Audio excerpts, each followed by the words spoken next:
alcaldesa de Providencia, Evelyn Matei, y quiero preguntarle, alcaldesa, ¿qué siente usted cuando escucha esto? Los secuestradores del tren de Aragua salen de la cárcel tras ofrecer pagar millonaria caución. ¿Qué es lo primero que se le viene a la mente? Buenos días. Uno no sabe si realmente la persona que dio esa resolución es muy ingenua o si de alguna manera ya está cooptada. Y cualquiera de las dos son muy graves, porque aquí nos estamos jugando la seguridad de todos los chilenos. Esto es absolutamente inaceptable. Yo me imagino que la Corte Suprema se involucrará en esto, abrirá algún tipo de cuaderno para ver qué es lo que pasó ahí. Es muy parecido al actuar de ese juez de garantía en Arica, ¿no es cierto?, que ordenó dar los nombres de los testigos protegidos. Es así de grave esto. Y me pasa que con esto queda en evidencia que nosotros necesitamos fiscalías especializadas en el crimen organizado, jueces de garantía especializados también en el crimen organizado, miembros o alguna sala de la Corte de Apelaciones, de la Corte Suprema, especializados también. Nosotros no podemos tener a jueces que están viendo, ¿no es cierto?, el robo de una bicicleta, de un auto, etcétera, por parte de algún criminal común, y al mismo tiempo estar tratando con el crimen organizado. Parece porque, que nos quedó grande el poncho. digo, en este caso, uno no sabe si es ingenuidad o si es porque ya está de alguna manera cooptado, que puede ser por miedo, que puede ser también por dinero. Pero esto es gravísimo, lo que ha ocurrido es gravísimo y yo me imagino que la Corte Suprema tendrá que involucrarse en esta materia. Ahora, es que es tremendamente grave, alcaldesa, porque resulta que es el caso más importante, uno de los casos más importantes para la Fiscalía. Además, hay una investigación secreta y así todo se revisan las cautelares y considerando finalmente un argumento que...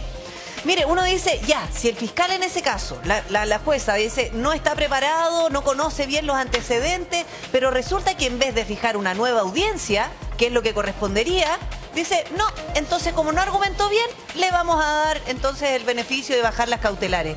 Aquí da para pensar mal, alcaldesa, pero resulta que es bien difícil también ahí buscar la responsabilidad. Obvio que da para pensar mal. Porque nosotros, ¿cómo hacemos, a ver, cómo decirlo, para que rindan cuentas los mismos jueces que toman estas malas decisiones ante la opinión pública? No se hacen. Por eso que yo digo, ¿no es cierto?, que acá o hay tontera o hay corrupción. Y las dos son muy graves. Porque cuando usted está tratando con el crimen organizado, no hay espacio ni para la tontera ni para la corrupción. Y por eso que yo siento, digamos, que en este caso efectivamente la Corte Suprema tiene que involucrarse y tiene que ver qué es lo que sucedió. Porque si hay tontera, ese juez nunca más puede estar en ningún caso que tenga que ver con el crimen organizado. Y si hay corrupción hay que sacarlo del Poder Judicial. Esto es de la mayor gravedad. Esto nos convierte en un hazmerreír a nivel latinoamericano, a nivel del mundo. O sea, tener a un grupo importante del crimen organizado y darle la libertad bajo fianza, es que es de no creerlo.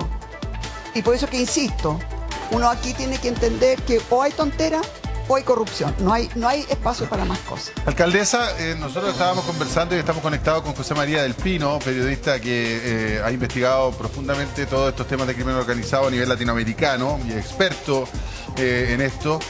Y él nos decía que hace falta crear organismos especializados para esto. Ok, la Fiscalía formó este grupo ECO, ¿no es cierto?, que es un avance, no cabe ninguna duda, y está tratando de unir caos y desbaratar cosas a gran escala.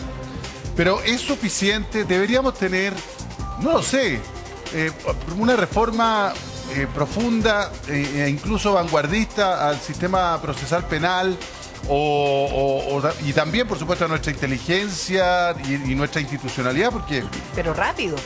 Claro, o sea, ya estamos súper atrasados, digamos, pero me refiero, ¿se ve algo en el horizonte que pudiese, digamos, colaborar? Porque las policías hacen un esfuerzo brutal y nosotros sabemos también que muchos fiscales lo hacen también, hacen un esfuerzo brutal. pero no sé si todo está coordinadamente en el andamiaje, digamos, como para que cada uno de los esfuerzos particulares e institucionales tenga un éxito final. El andamiaje está totalmente desorganizado.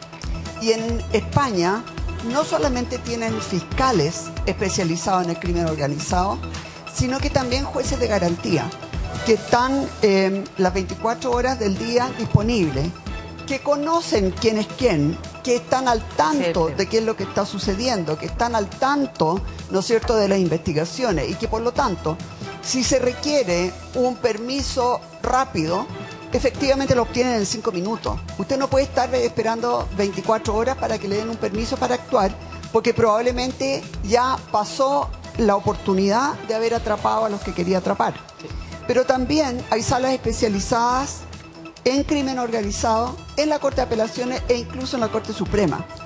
Y todo el mundo sabe, y esa es la única forma, esa articulación es la única forma de que efectivamente pongamos tras la reja.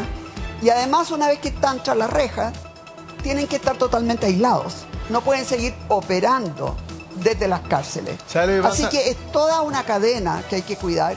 Y en Chile hemos avanzado en la fiscalía y también un poco en las policías, pero todo el resto, perdón, es un desastre. Lo que pasa es que uno siempre tiene la caricatura, ¿no es cierto? O sea, no la caricatura. La figura de la justicia se ha representado universalmente, históricamente, como esta mujer vendada, ¿no es cierto? Con una balanza y una espada en la otra mano, ¿no es cierto? La justicia, obvio, es el principio de que la justicia es ciega. Pero la justicia... ciega. Pero no es tonta la justicia, pues, obviamente, ¿no?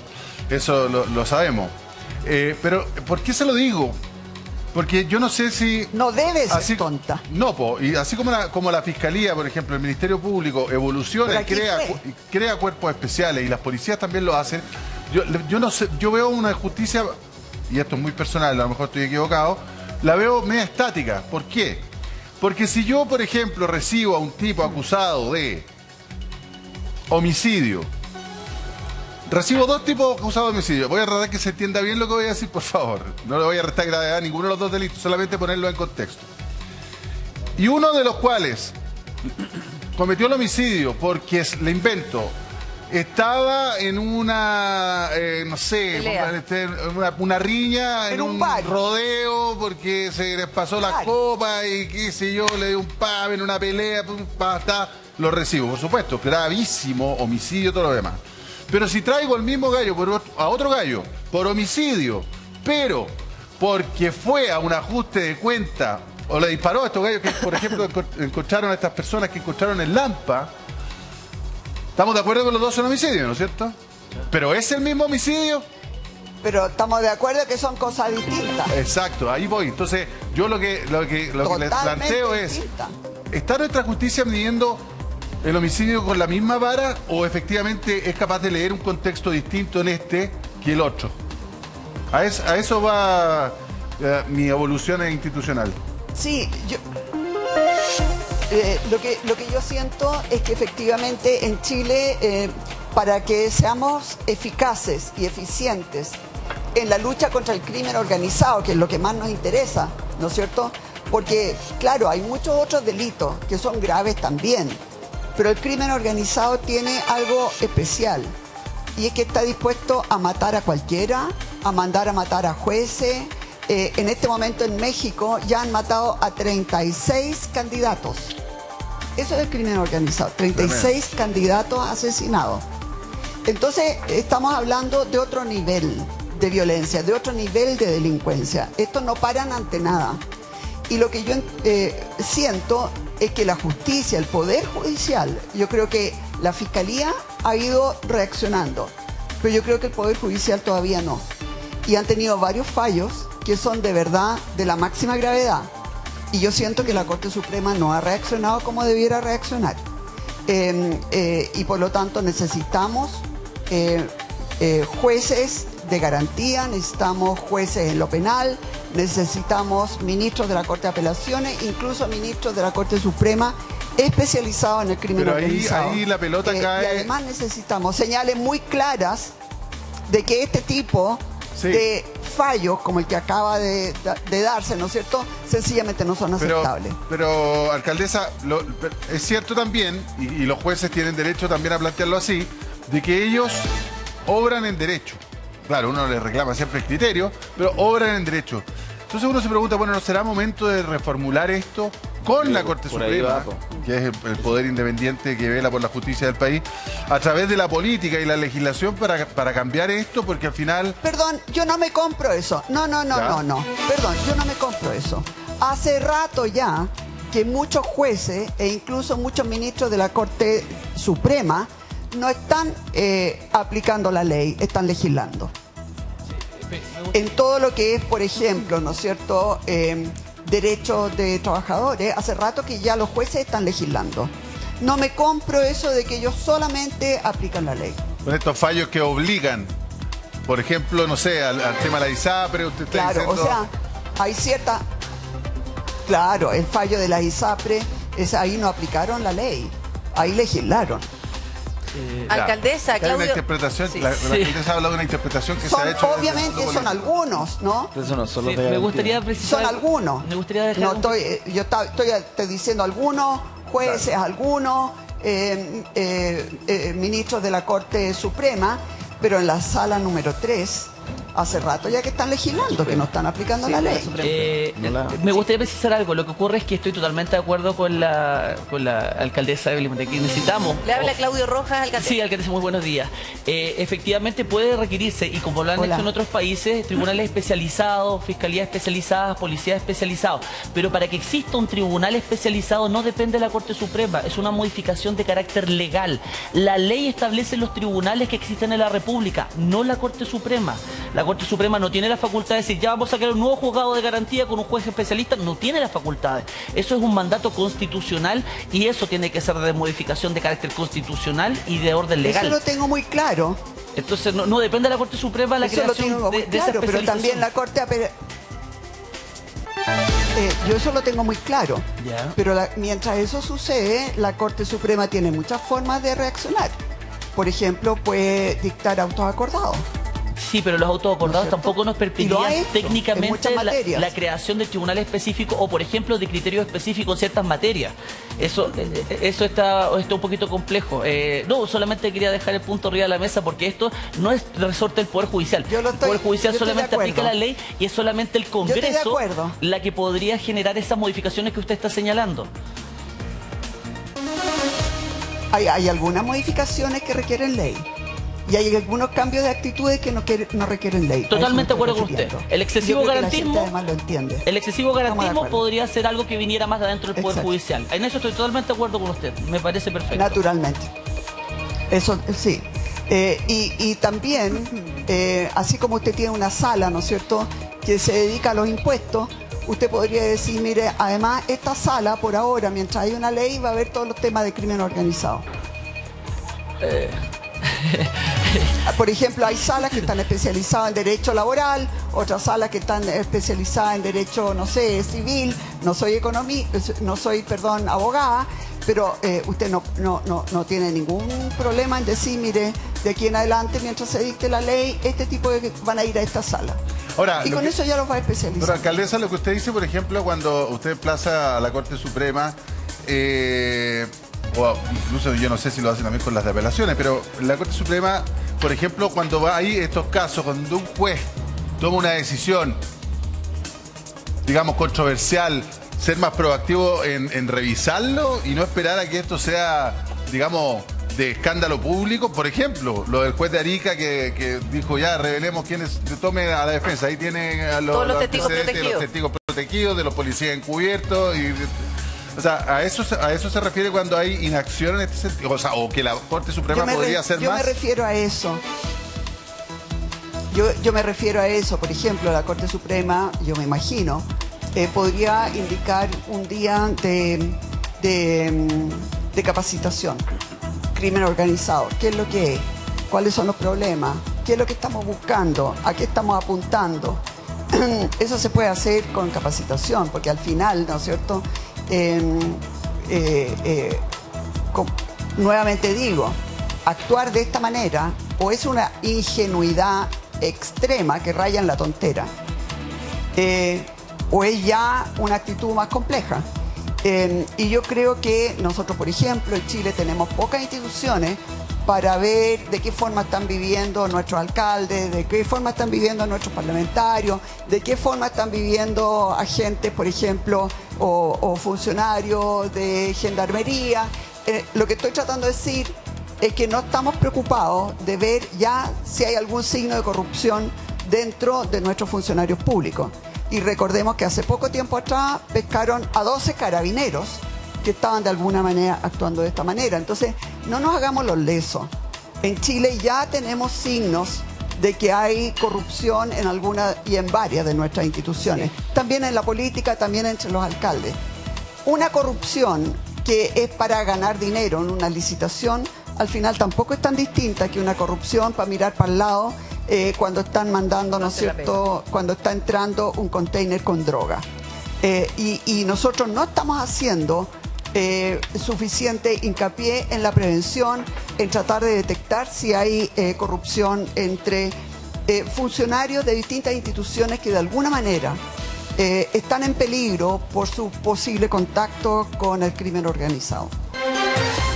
Qué impresionante lo que hemos visto el último tiempo, alcaldesa, y esto yo me imagino que a usted le toca de manera directa por el cargo que ocupa. Usted es alcaldesa de Providencia, una de las comunas emblemáticas en todo sentido, no solamente por las características de la comuna misma, sino que también porque representa, así como el alcalde de Santiago, el alcalde de Puente Alto, decirlo así, comunas donde generalmente los alcaldes tienen mucho que decir a nivel, ¿cómo se llama?, nacional, de política de interés nacional, de política contingente, etcétera. Hemos visto durante el último tiempo problemas gravísimos en los municipios de corrupción, digámoslo abiertamente. O sea, y es un problema, y es una puerta de entrada muy sencilla, y nos hemos ido dando cuenta, por una serie de factores, ya sea porque tienen cierta autonomía, porque tienen contacto con la ciudadanía en primer plano, porque tienen que proveer. Porque manejamos mucho dinero. Y proveer además licitaciones, compras, que no sé qué, que aquí, que allá, que la basura, que la luminaria, que el pasto, que el agua, que no sé qué. Entonces es tanto en el día a día que hemos visto cómo se ha ido permeando, digamos, y hemos visto casos de corrupción ya a lo largo y ancho de Chile. Ya, ¿cuánto eran? Como más de 50 los municipios o los alcaldes que estaban cuestionados. Y más, eran 346, está hablando más del 56, eran casi 258 municipios que tenían alcaldes investigados, procesados, más del 60% de los municipios. Y en todos los sectores políticos. De todos los sectores políticos. Esto es súper importante, digamos, esto no es para ponerlo en ninguna parte más que en un problema que yo creo a esta altura es estructural, alcaldesa, ¿no? Mira, hay varios temas acá. Yo siento que es súper importante que la Contraloría se especialice más en todo lo que es el análisis financiero. Hasta ahora, en general, han estado más preocupados del análisis jurídico de los actos. Pero la verdad es que la corrupción hoy día no viene tanto porque una cosa esté mal hecha jurídicamente, sino básicamente por el manejo de platas. Y en ese sentido, yo creo que debieran tener una unidad o un directorio que realmente sepa mucho de auditorías. Yo me he alegrado mucho que la actual Contralora haya vuelto a crear la unidad que va a fiscalizar a las municipalidades. Ahí hay mucho dinero. Pero también debieran fiscalizar las gobernaciones. Hay mucho dinero ahí también. Y también las delegaciones. Sí, alcaldesa. Bueno, el tema es que, segundo, nosotros no solamente tenemos que tener ojos más entrenados y más ojos para ver dónde hay posible corrupción, sino que además yo creo que debemos elevar las penas. O sea que de verdad los alcaldes, los concejales que están tentados tengan miedo que se van a pasar muchos años en la cárcel si efectivamente caen en eso. Sí, alcaldesa, ¿y usted cómo ha visto? Y tercero, nosotros debiéramos tener un minuto, un lugar donde la gente en forma anónima pueda dar a conocer casos de posible corrupción. Y que eso de verdad sean investigados a fondo. Sí, muchas veces la gente no habla porque tiene miedo. Es verdad. pero hay que encontrarlo a tiempo. Esas tres cosas yo creo que son súper importantes. Perdón, te interrumpí. Sí, alcaldesa, para ir a un hecho más puntual y lo que ha ocurrido ya en los últimos días, ¿cómo ha visto usted? Porque yo me imagino que ha seguido el proceso y las noticias que surgen a raíz de lo que ocurrió con su vecino, pues el alcalde Daniel Jadue, que queda además con prisión preventiva. Y él acusando, sobre todo la primera vez que va a tribunal, que esto es una persecución política. ¿Qué lectura le hace usted? Bueno, todos dicen que es persecución política. Y la verdad es que aquí lo único que importa es que la Fiscalía ha hecho un buen trabajo, hay una serie de antecedentes, de dinero que falta, de llamados telefónicos, de donaciones, hay mucha evidencia, ¿no? Y le quiero señalar lo siguiente: sea un alcalde Partido Comunista o sea mi mejor amigo de este lado, el que comete corrupción se tiene que ir a la cárcel, punto. Es demasiado importante cuidar el dinero, porque nosotros tenemos a muchos chilenos que tienen problemas gravísimos. Y lo que yo siempre he señalado es que no es tanto que falte dinero, sino que en realidad se malgasta mucho dinero en Chile. Si nosotros fuéramos capaces de alguna manera hacer llegar todo ese dinero a donde de verdad se necesita, Chile podría estar bastante mejor. Por eso que la corrupción es total y absolutamente inaceptable, sea quien sea que la cometa. Pero quiero además decir que hace mucho tiempo atrás yo había señalado que no había cómo pagar la cantidad de dinero que pagaron en Recoleta para las luminarias LED. No había cómo. Ese es otro caso. Nosotros habíamos hecho una licitación nosotros habíamos hecho una licitación más o menos en el mismo tiempo, y las cantidades por luminaria sencillamente son estratosféricamente distintas. Y ahí dijeron que había mantenciones, etcétera, y eso es mentira, porque la verdad es que las luminarias vienen con garantía. Entonces usted no tiene por qué estar gastando una cantidad enorme en mantención, porque si una luminaria falla, tiene garantía de la fábrica, ¿no? Entonces, la verdad es que nosotros veníamos señalando hace mucho rato que ahí estaban pasando cosas, y bueno, hay algunas investigaciones que han avanzado, otras han avanzado menos. Recordemos que en el caso de las luminarias, además, se perdieron, nadie sabe cómo, cualquier cantidad de escuchas telefónicas justamente entre la municipalidad de Recoleta y el dueño de esta empresa que les instaló las luminarias, que era Itelecom. El señor ha estado en la cárcel ya bastante tiempo. Pero también recordemos que ese caso no fue solamente Recoleta, habían muchos alcaldes y concejales involucrados, había gente en Iquique, había gente en Chillán, había gente en varios lugares distintos. Hasta ahora no hemos sabido qué es lo que ha pasado con esa investigación en Recoleta. Sí, y está pendiente. Pero que estaban pasando cosas raras en Recoleta hacía rato, sí, era muy raro. Está pendiente. Ahora, usted que como alcaldesa conoce el funcionamiento municipal, pero usted menciona la posibilidad de realizar denuncias anónimas. Sobre todo porque además para un funcionario municipal, funcionarios que son contratados por los alcaldes o que a veces también son del círculo de confianza de los alcaldes, es muy difícil visibilizar una situación de corrupción. ¿Qué hay que hacer en ese caso? ¿Qué cambios hay que hacer para que las denuncias lleguen a puerto y no corra riesgo el funcionario que está denunciando? La verdad es que hay una ley ya que es de delito de las empresas, de las corporaciones. Nosotros, por ejemplo, ya lo tenemos plenamente vigente en la corporación que administra educación y salud. Estamos avanzando en esa materia también en el municipio. Y uno de los aspectos principales de eso es justamente la denuncia anónima. Ahora, en esos casos las denuncias anónimas se hacen a la misma institución.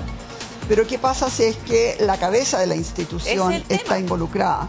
Por eso que yo creo que además, por eso que yo creo que además debiera haber alguna forma, ¿no es cierto?, de hacer este tipo de denuncia en algún tipo de organismo independiente. Claro.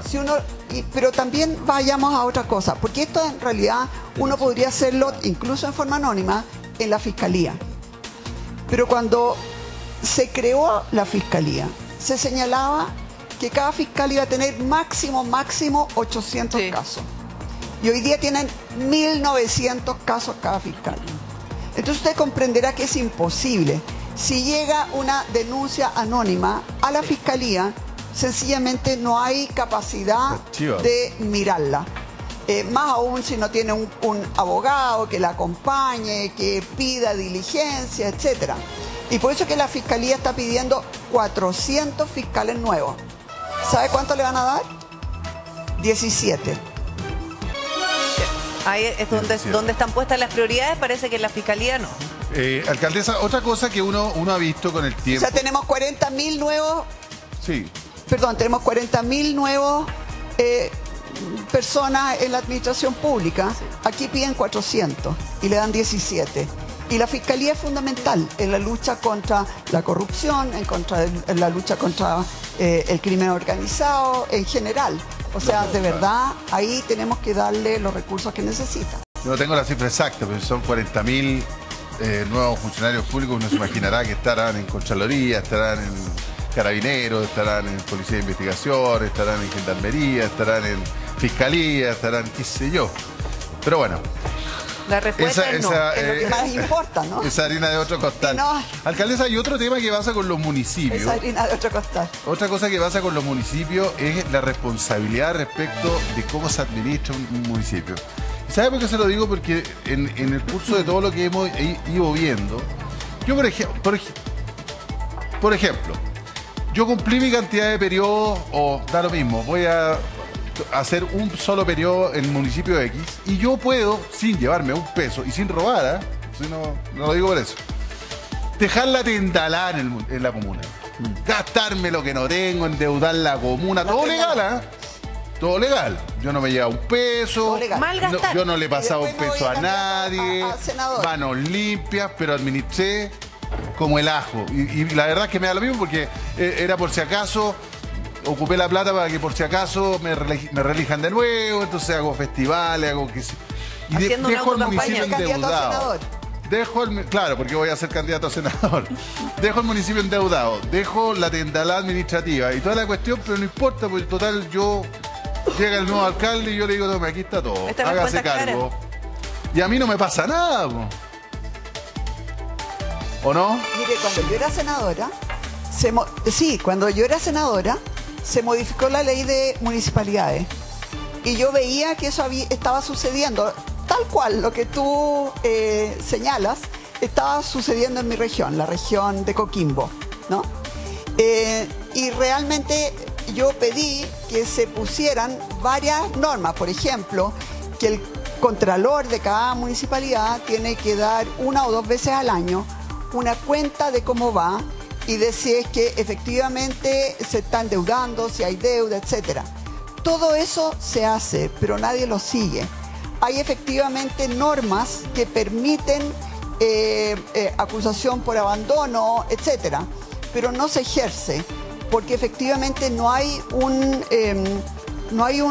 una fiscalización. Nosotros muchas veces nos quedamos con una ley, creemos que al dictar la ley ya se acabó el problema, pero la ley hay que hacerla funcionar. Claro. Y en ese caso no está funcionando. Hay muchos municipios que ponen cifras mentirosas. Dicen que van a tener, por ejemplo, miren, dicen que tienen, por ejemplo, deudas por cobrar de 60.000 millones de pesos. Sí, pero saben que esas deudas ya tienen 4 años, que no las van a poder cobrar y que por lo tanto usted no la puede poner en el papel aguanta todo, ¿me entiende? O sea, hay formas de mentir. ¿Cómo? El papel aguanta todo, le digo. El papel aguanta todo, exactamente. Y por eso que yo creo que ahí donde se administra dinero tiene que haber mucho mayor fiscalización. Y por eso que yo siempre he pensado que la Contraloría en realidad debiera tener un directorio. No una sola persona que sea la que mande todo. Porque debiera tener en el directorio personas, por ejemplo, que sean especialistas en finanzas y en compras públicas. Que sepan dónde se puede robar y cómo se puede robar.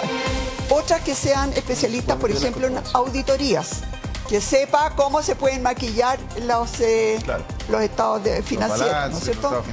Entonces, otros que se especialicen en, por ejemplo, estilos de vida, que estén empezando a preguntar, bueno, ¿y cuánto viaja? ¿Y a dónde viaja? ¿Y viaja con la familia? ¿Y cómo lo paga? Todas esas cosas pueden permitir, ¿no es cierto?, ir viendo dónde se está produciendo la corrupción, qué bienes se han comprado. Porque yo digo, ok, todos nosotros hacemos nuestra declaración de patrimonio e intereses. ¿Y alguien la revisa? Claro. Ese es el tema. Ahora, alcaldesa, pendiente de...